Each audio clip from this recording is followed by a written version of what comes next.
pa tayo pumunta dito. Nagsushoot ka ba ng vlog? Hindi. Pero, Mary, di ba, sabi natin sa isa't isa, basta magkasama tayo, kakayanin natin ang lahat. Lily, ayoko na maghiwalay pa tayo. Kahit kailan. Magpakasal na tayo. Tama. Magpakasal na tayo agad sa embassy bago lumaki yung tiyan mo. Sabi ni Brendan, meron siyang contact doon. At hindi naman natin kailangan sabihin sa kanila na buntis ka kasi wala naman makakapagpatunay nun. Bago lumaki yung tiyan mo, kasal na tayo. Wala tayong problema. Millie, sumagot ka naman. Ayaw mo ba? Baka sinasabi mo lang yan kasi magkakababy tayo. Yun ba talaga iniisip mo? Millie, hindi. Hindi kita pinapakasalan dahil sa baby. Pinapakasalan kita dahil ikaw lang ang babae sa buhay ko. Kapag may nangyari sa akin na maganda at masaya ako, ikaw ang una kong hinahanap. Kapag malungkot ako at may problema, ikaw ang gusto kong karamay.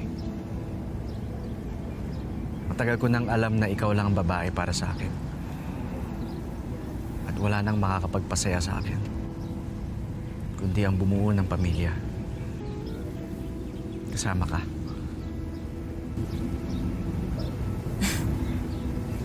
Ano ba naman ang makakahindi niyan? Talagang inisip mo yan, ha? Sige. Gawin nga natin to ng tama.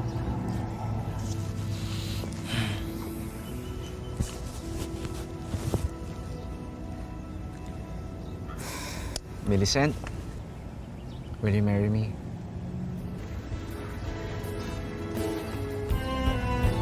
Aking pangako hanggang sa tulong, kakapit pa rin at pipiliin ka.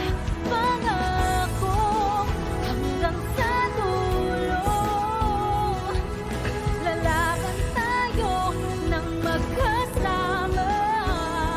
Lahat may magkasama. Kadiri naman yan. Pati basura namin pinag-iinteresan mo.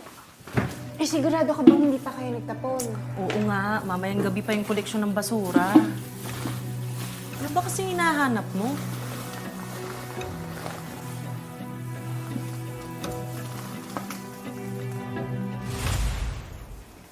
Yes.